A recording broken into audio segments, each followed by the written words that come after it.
Cowboy might be fighting Conor McGregor, which is going to be another epic battle. I hope that fight really does happen. That's going to be an epic battle.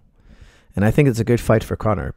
If Conor wins that fight, he can fight Khabib again or fight whoever's a world champion. That would be such a big win for McGregor. If McGregor can get that win, it'll put him in title contention for sure, no doubt about it.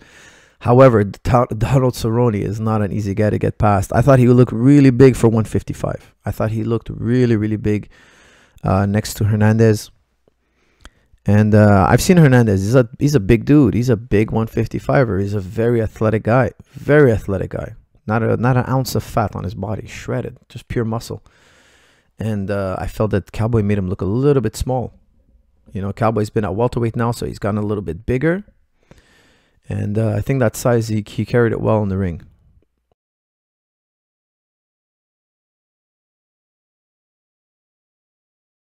Also watched Hernandez versus Cowboy Cerrone, another incredible fight. Such a great fight. I really felt that Hernandez was doing really well in the first half of the round, round one. And then Cowboy started to creep up and kind of land some really nice knees and some nice strikes as well. Round two, Cowboy just seemed to put on a pace that Hernandez couldn't keep up with, and eventually landed a beautiful KO.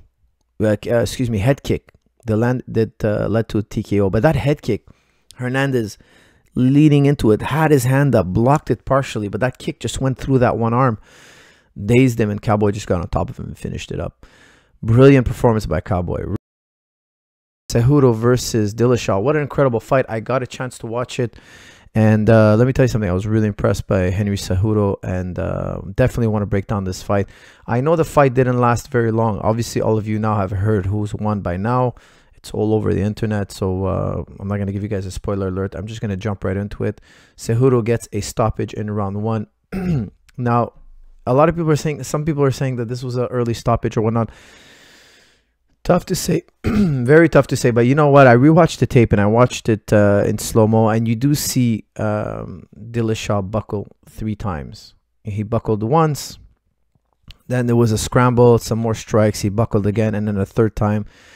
I thought after rewatching it, I thought it was a good stoppage. I got to be honest. I thought it was a good stoppage. Why? Because I just think he was going to take unnecessary damage.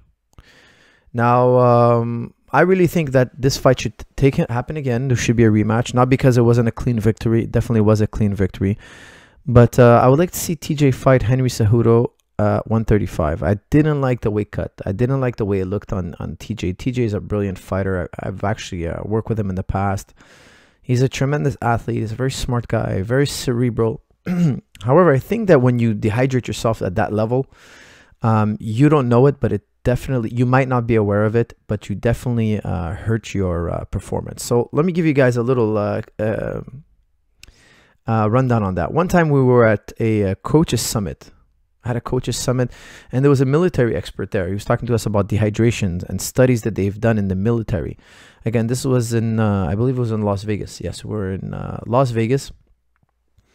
And the UFC had brought us in for a coaching summit with all sorts of experts. And one of these experts was an expert on hydration and the studies that they've done on soldiers in the US Army. And they came to the conclusion that even their most elite soldiers, you know, they you know, run them through a gauntlet, they make them shoot, go through various obstacles. Even the most elite soldiers, whenever they were dehydrated, their performance suffered. And what I remember him saying was 2% dehydration, just 2%, resulted in 6% lack of in power or performance. It was, I believe it was performance or power. I can't remember exactly which it was, but he said, look, we couldn't dehydrate our soldiers more than a certain amount because it was considered unethical. So we don't know if further dehydration, what it does to the body. We don't know. We don't have a body of data. However, they do have a controlled body of data. They do.